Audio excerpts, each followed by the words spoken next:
And you're good. All right. All right. Welcome back, everybody. We are here with BalvedaVex. Am I saying this correctly? We just got a tutorial. I was going to mess it up already. Playing some RE7, Not a Hero. Yes. I've never seen those. Yeah, it's the free DLC for the RE7, which is kind of perfect that Marforia just did her run because this takes place, like, this starts almost immediately after the main game ends, so kind of perfect. Kind of nice how that worked out. Yeah, we get the whole lore playthrough because there's a few loose ends at the end of RE7. We don't deal with Lucas, and there's a couple details that we need to hash out as our homeboy Chris. Yes. Also, hello, my name is Yiddle. How's everybody doing? Huh? Well, I know I'm doing pretty good. But yeah, so just go ahead and get started, I suppose. Yeah, I would get right into it. All right, well, let's do this. Let's do it.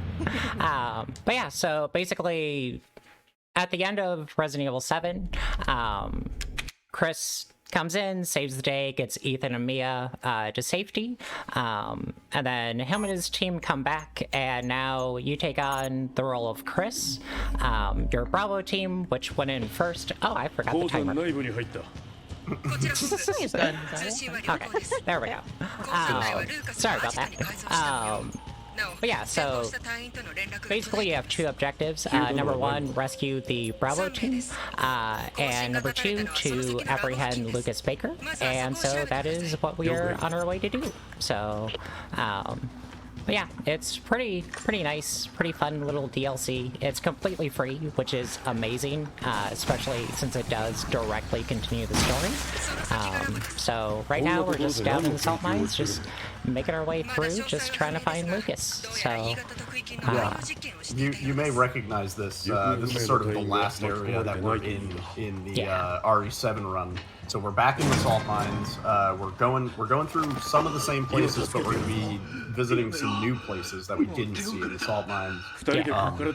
And location-wise, the salt mines run basically underneath the Baker house, which is just a great coincidence that's the case.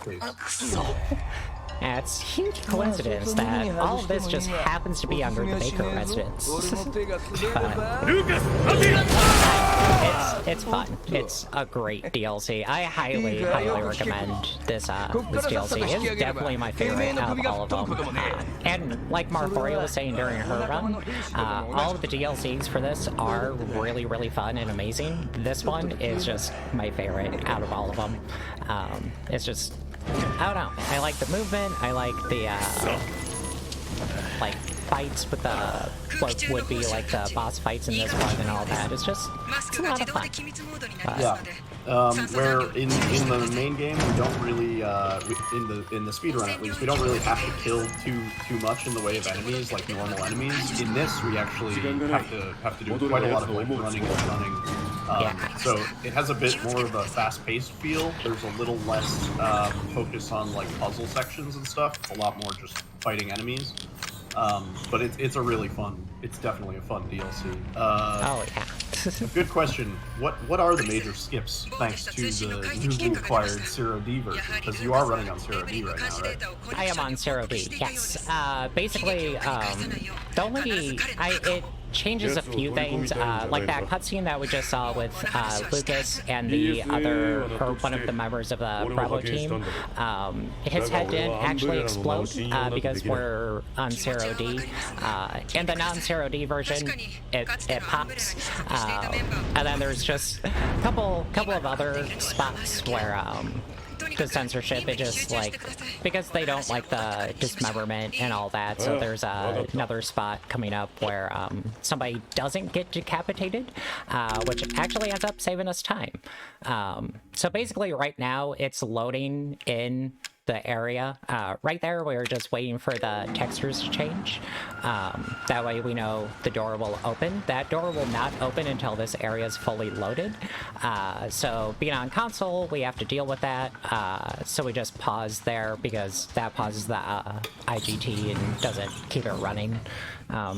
Not too much of that in this one, but there's a couple spots like that, but not too many. Yeah, similar to the main game, Not a Hero is also timed with the in-game timer. Fortunately, Yes. Capcom gave us a working in-game timer at the end of this one. Yes. So the time at the stat screen is the official speedrun time, so to speak. Yeah, so like the timer, the split timer that I have running obviously is just RTA, so it's not actually going to match up. But like Niddle was saying, the one that actually matters for this is the IGT at the very end, so that's what we're trying to keep low. And hopefully these guys cooperate. They weren't earlier. There we go. Nice. Yeah, so this is a pretty specific where he still got me impacted. At least they didn't grab me. Yeah. You kind of have to stay on the correct side of that crank interaction. It's really tricky to get. It looks a lot easier than it is. And if you do it correctly, that group of molded kind of just hang off to the left side, and we don't even really have to worry about them. Otherwise, you end up having to deal with a horde of molded that are like literally right in your way when you finish the crank interaction. Oh yeah, yeah, and that's a huge time loss when they grab you there too, which is always what happens to me whenever they don't cooperate. But so this is the next spot where the 0D. This is. I think this might be the only spot where it actually saves us time. This guy normally gets decapitated. In this one, he's not going to.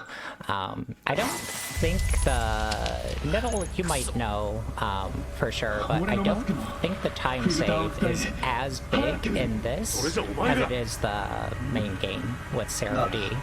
Yeah, main game 0D has a few spots where ultimately I think it saves about like 23 seconds after the few numbers. In this, I think the 0D saves like 15 seconds. It's still up there though, because normally there's a giant saw that comes down and does a number on this dude's head. Fun fact, the Korean version of Not a Hero, this guy is actually just dead on the ground, and it saves about a minute. Which is a bit absurd. So it's kind of interesting the different version differences, depending on region. And obviously, in the name of going fast, we we pick the fastest version. Yes. Because that is... so I'm just... oh, sorry. I'm so sorry. We had a donation just during the break that kind of slipped. It's from the Final Destination. For $20, it's time for Chris Neckfield to get to work. Let's beat up Lucas for charity. Thank you so much. Thank you, Dustin. Thank you so much. It's insane. Thank you, guys. Yeah, we're Chris Neckfield. right. So many good nicknames for all the characters in this. I love it. But yeah. So now this part, basically, what we got from that fellow that we tried to save, our buddy, we got his filter, his air filter, which we needed to go through here because this is actually filled with like a kind of like a toxic mist, I guess. Well, actually, I guess it's like probably mold spores and all that. But now we're on our way. We need to get ramrods, which will help with certain enemies. There are different variant of the molded, so you need special ammunition to even like do damage to them. So we're looking for those, as well as the night vision goggles, which both of those we're about to get right now. So that is why we're going through these little corridors at the moment. Oh. Yeah. There's oh, that always happens. Every time. That little document pickup. So yeah, so there's a few things unique to Not a Hero in terms of like our equipment. So in this we get the mask, which prevents us from dying in the mold spores, and this is sort of just the way that the game locks you out of certain areas. Yeah. So until you have the item, you can't go through that door basically, or you can, but it's like an insta-death sort of situation. Yeah, you can go to areas early. You're not going to have a good time if you do that. Yeah. Yeah, so the first sort of half of this run, and it is a quick run, is sort of just picking up the necessary items. And a big part of that is the ramrods, which we're going to need for several bosses, as well as a special enemy type that appears in this DLC called the... I think they're just called White Molded, right? Yes, the White Molded. Yeah, and they're basically immune to bullets. They do take damage from bullets, but not very much damage at all. Yeah, and they just throw right by it. Nice. Those two molded twins can be a huge problem. Sometimes they'll grab you right as you come around the corner. And this is a really swag strat coming up. You're gonna see Valveda throw a grenade and then blast. Ooh, that works. Yeah. Blast through those guys, and basically there's turrets at the end of that hallway, and the turrets shoot so fast that it's like an instantaneous death, basically. But you can do this kind of swag thing where as you're running towards the end of the hallway, you throw the grenade, you blast through the molded, and the grenade sort of explodes just in time, where normally you would be getting, dead.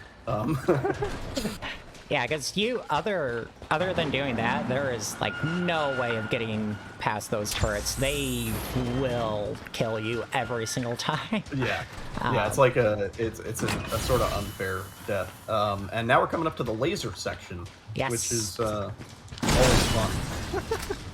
There's a lot of tripwires. Since we're in sort of Lucas's area, he's had a lot of time in the salt mines. He's rigged traps.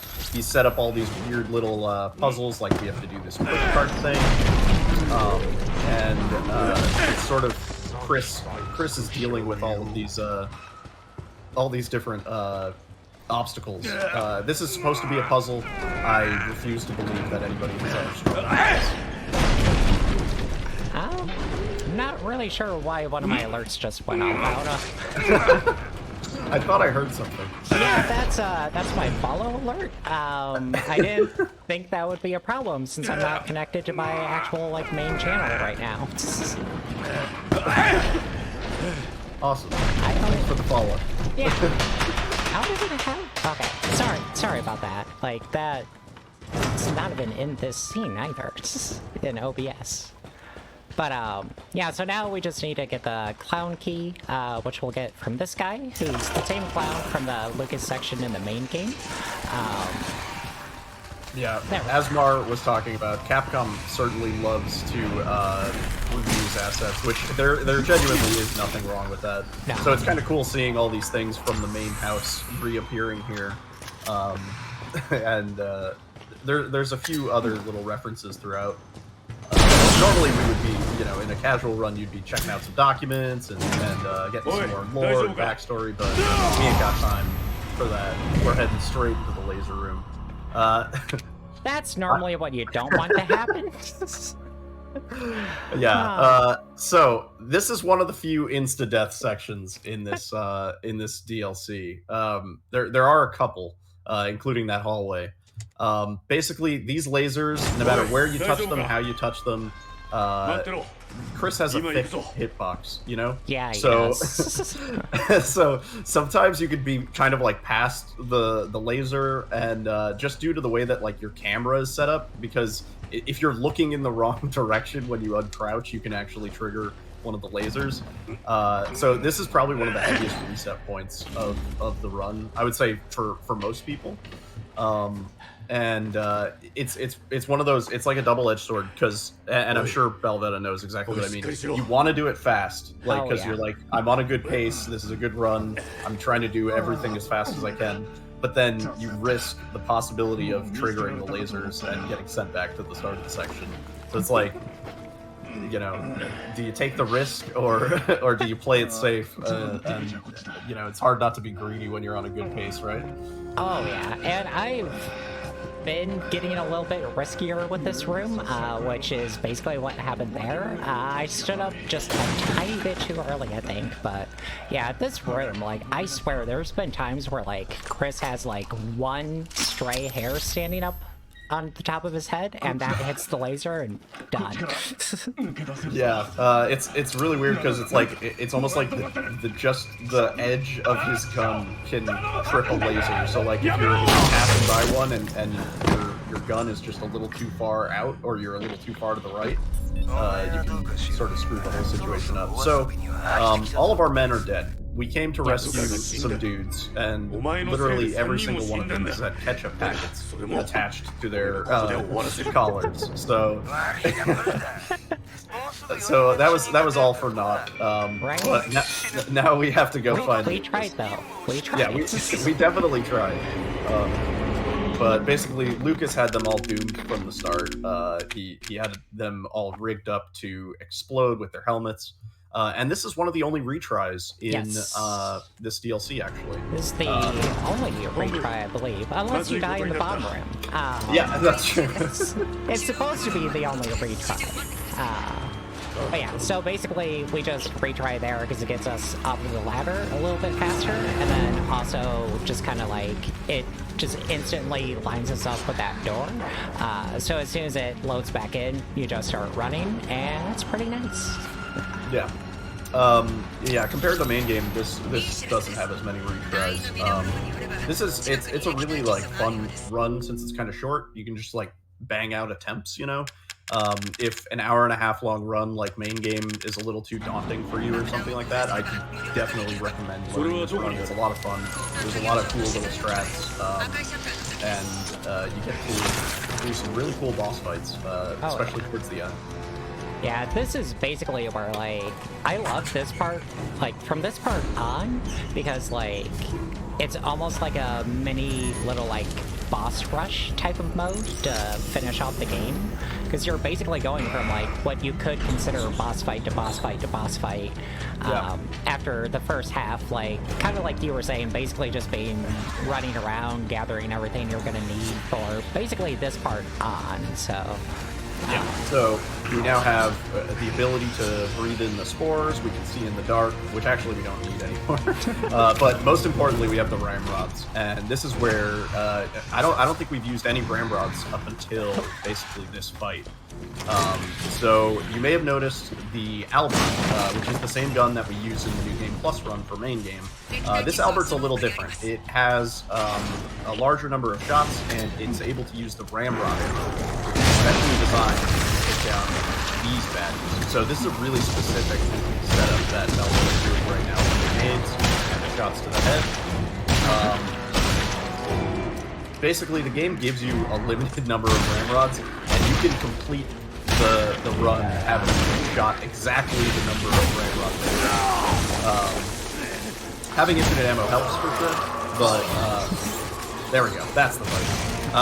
Yeah, this Mama Molded has a bunch of weird, like, sort of stagger animations. So the fight goes quick. We stagger her instantly with the grenades, and then go right into shooting her in the face with the ramrod shots. And if necessary, you can finish her off rather than reloading with the shotgun, because the shotgun does still do damage to her.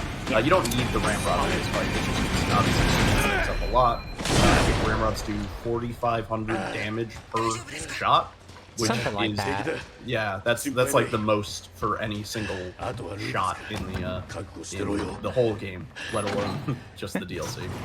But, it's also, as far as like lore goes, it's also the white molded basically kind of have like a regeneration type of property to them. The ramrods prevent that as well, so that's another reason the shotgun. I'm pretty sure the shotgun actually ends up doing more damage after you shoot them with a ramrod. I'm not 100% sure on that, but I'm pretty sure it does, basically because like it's not regenerating the health essentially. There we go. Yeah. Oh my god, sorry. That would make sense. Yeah. I play games. I don't word. So there's the clown key. We're heading into the vault section, or the cabin section, or the gauntlet. I've heard it called so many things. It's very specific what you have to do. It doesn't necessarily look that way. It looks like you're just blasting, you know. But in reality, you're shooting your shots in specific spots to minimize the death animations as much as you can. Yeah. So this fight can actually take like a very long amount of time if every enemy does their extended death animation. But Balveda's going to be landing shots at the right times in specific spots, and there's certain lineups So right before the fight starts, just getting in position. There's going to be 3 molded that pop out of here to begin with, and throughout the fight, there's also going to be white molded. Oh. I was supposed to throw the grenade. Yeah, that works. And then there's a fat, armless molded that's going to run at us. There he is. There he goes. There was a white molded in there that is now writhing in pain. And we're going to get in position for the second part of the fight, where a 4-legged is going to jump into the wall and immediately get obliterated. Yeah, it's kind of sad how short-lived these dudes are. They don't really get to do a lot to Chris, but you know, they spawn in just to eat our bolts. Yeah, and for the most part, we're literally just waiting for them to sort of spawn in, so that way we can start shooting them, because they do have iframes as they're spawning in. So, sort of like once they begin their initial attack animation, we can officially do damage to them. And a question you may be asking yourself, is this just New Game Plus, where these monsters look this easy? No. By this point in the New Game run, you would have virtually an infinite amount of ammo, because you're picking up shotgun shells the whole time. So this is how this fight is. It's a gauntlet, because it's, you know, hard to optimize, but you know, it's not the hardest thing in the world. No. It's pretty fun, too. Like, this room is actually very satisfying once you start getting, like, decently quick at it. Oh, yeah, for sure. Yeah, when you start noticing how much faster it can be, it's kind of amazing, because, you know, like, the first time you do the fight, you don't even really realize what the longer death animations are like. And then, you know, effectively, each phase can be extended by like 10 seconds or more, and you know, over the course of the entire fight, that's almost a minute. So, yeah. Well, now we're gonna escape Lucas's trap. He's blowing up the place, and he's like, "There's no way you're getting out of there. Die, Soldier Boy, Soldier Boy, Kelly, etc." So, there's definitely no escape. Chris is totally not going to find his way out of this. No, not at all. Before the countdown even finishes. Now our little Michael Bay exit. Yep. Boom. Nailed it. Now we just make our way to Lucas. Yeah. We have the final boss fight. So yeah, this run is definitely backloaded with boss fights, where we're definitely doing a lot of running around and not much fighting in the beginning, and then in the end we're doing all fighting and no running around. So yeah, this is actually a really cool section in terms of lore, if you like wander around in some of these other rooms, because there's this whole like lab where there's been all this testing. Lucas has been talking to the connections. He's been sort of like selling the secrets of Eevee and transferring data, and there's all this like server equipment and stuff like that. So this is sort of a big. It's the equivalent of SHIP, kind of, yes. For Not a Hero, where we get a ton of lore all at once just to kind of set up for the final set piece. Yeah, because that back there before we went up the stairs, that was the lab you were talking about, and yeah, there's pretty good amount of documents in there. And then to our left there, where Lucas was, there's more documents in there with more lore. So yeah, the ship is definitely the lore dump of the main game, and this is definitely the lore dump of the DLC. And if you didn't already have enough ammo and stuff in the game, they'd like really hit you with like 45 shotgun shells at once here, and yeah, like 9 more ramrod shots, I think, and you get like 4 med injectors. So yeah, you're pretty stacked coming into this section. It's funny, like, doing the speed run, by the time you get here, like, we pick up the ramrods because we need those. Realistically, you don't need anything else in the room, but we have to wait for Lucas to, like, jump in front of us, so you can't really speed that up, so I just kind of try to race myself, go around, just see if I can collect everything before he hops out. I just turn it into a little game. Yeah.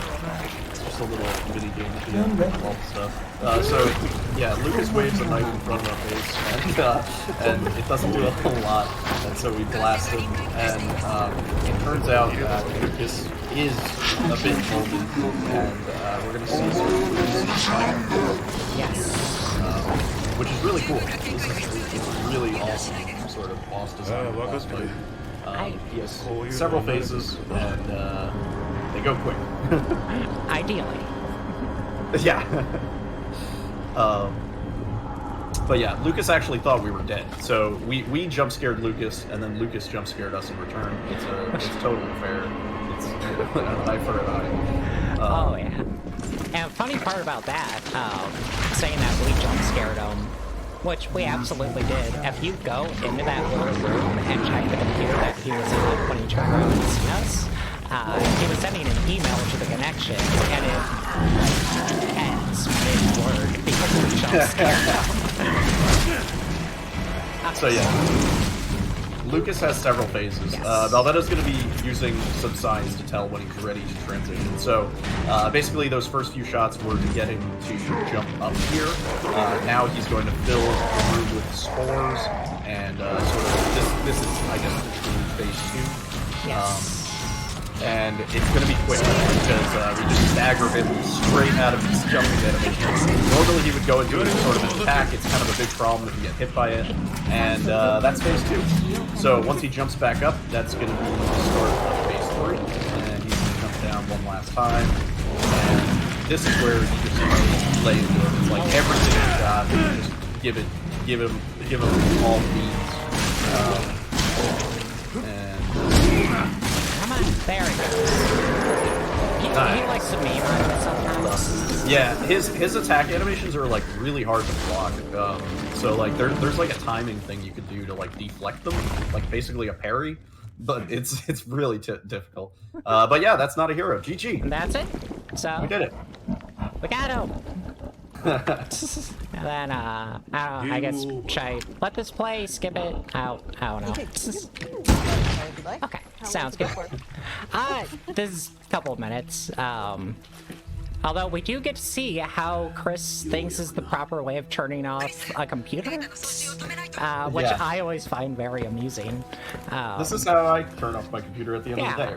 What are you talking about? So basically, Lucas had started an upload to the connections with all the data, and she's all like, "Turn it off," and then that's how that's how you turn off computers, apparently. I mean, when you're in a bind, why not, right? But yeah, so that is not a hero. Definitely, like I said, it was a great run. Absolutely my favorite DLC for this game. I highly recommend it, and it is free. So if you have the main game, just download it, give it a shot. You'll love it. It's very, very fun. But yeah. Okay. Did you guys want to plug anything? I want to plug Balveda. Everybody should make sure you're following BalvedaVex. She's an excellent speedrunner. She's a lot of fun.